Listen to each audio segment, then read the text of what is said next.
Today is September 1st.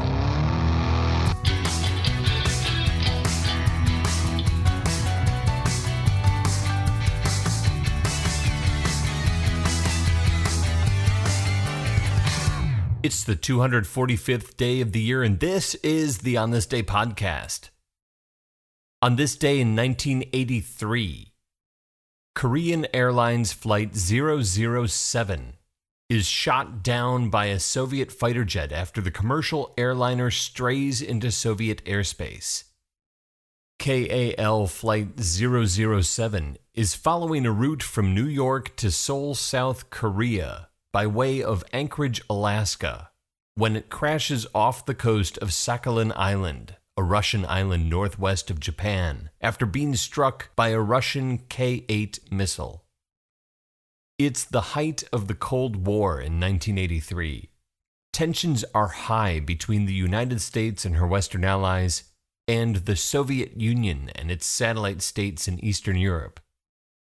At first, the Soviets deny any involvement in the loss of KAL-007. They say one of their fighter jets approached the Boeing 747, trying unsuccessfully to make contact with the jumbo jet before leaving the area. But then the Soviets changed their story. They admit the shootdown of the Korean airliner, saying the attack is justified. They claim Flight 007 is carrying top-secret spying equipment and that the plane enters restricted Soviet airspace on orders from the U.S. government. The United States denies this allegation and maintains 007 is nothing more than a routine commercial passenger flight. All 269 people on board the plane die in the crash. Among them is U.S. Congressman Lawrence McDonald, representative from Georgia's 7th District.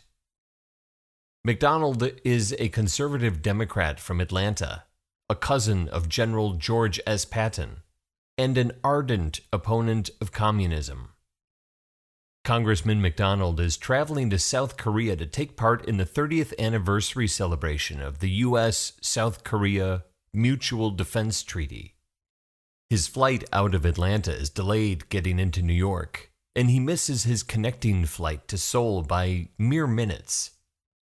The next direct flight to Korea is a Pan Am flight, but McDonald chooses to fly Korean Airlines instead, to save money on the lower airfare. During Flight 007's layover in Anchorage, he chooses to sleep in his seat rather than get off the plane and roam around the airport. Another member of Congress heading to the anniversary celebration has a layover in Anchorage as well. Senator Jesse Helms is on a different KAL flight, and he tries to arrange to have McDonald join him on his plane. But McDonald asked not to be disturbed, so the crew leave him alone to continue sleeping. KAL-007 takes off a few hours later on its final flight. The deliberate shootdown of the Korean Airlines flight by the Soviets becomes an international incident. Prior to the shootdown, Soviet General Secretary Yuri Andropov is convinced that the United States' President Reagan is going to strike the USSR with a nuclear sneak attack. Reagan is equally distrustful of Andropov. After the shootdown on this day, NATO nuclear disarmament talks taking place at the time fall apart when the Russians walk out.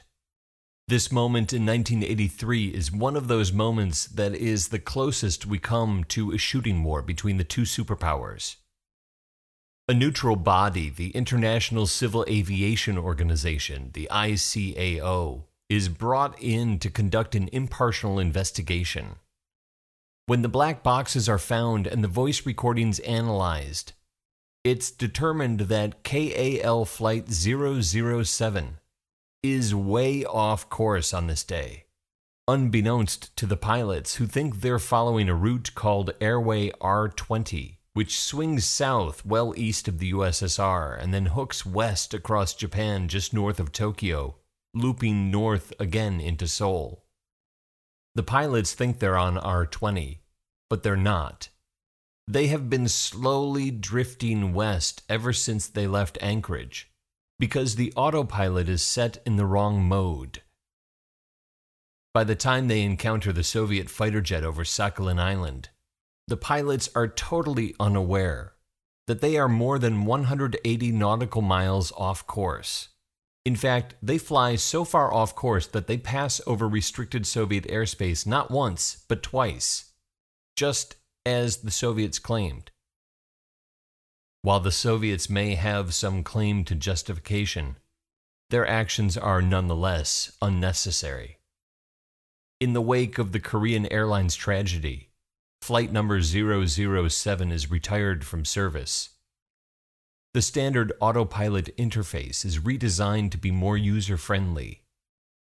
And in the interest of preventing another such tragedy, President Reagan declassifies the Defense Navigation Satellite System 2 weeks after Korean Airlines Flight 007 is shot down by the Soviets on this day in 1983.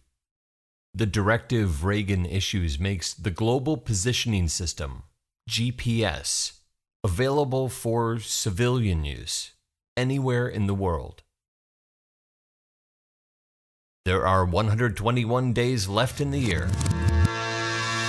On This Day is produced by me, Dave Schultz. Thank you very much for listening, listeners of all ages. Born on this day in 1939, the exceptionally talented and indubitably funny Lily Tomlin, star of one of my favorite films, 9 to 5, also Flirting with Disaster, and the YouTube video of the fantastically bombastic behind-the-scenes blow-up on the set of I Heart Huckabees. And she stars in I Heart Huckabees too. And today is Random Act of Kindness Day, so you know what to do.